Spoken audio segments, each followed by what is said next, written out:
Hello guys, today we're going through the AI environment recognition, how to use and how to enable.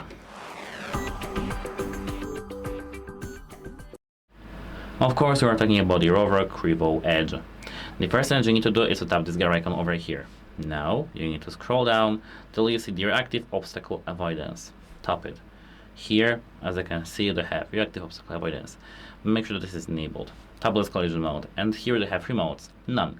Clean the corners of the whole house. When encountering the future table interlegs, the robot will slow down, touch the corner, and turn to ensure that the corners are cleaned.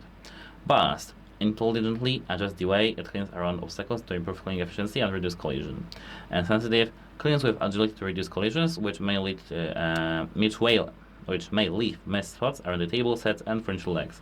I actually prefer the sensitive option because I can clean these places like around the table sets or something like that by myself, because it's seen where the whole floor is clean and only these points are not, and my robot will last just longer and it will look better without any collisions. And that's it. Hope it helps you, and goodbye.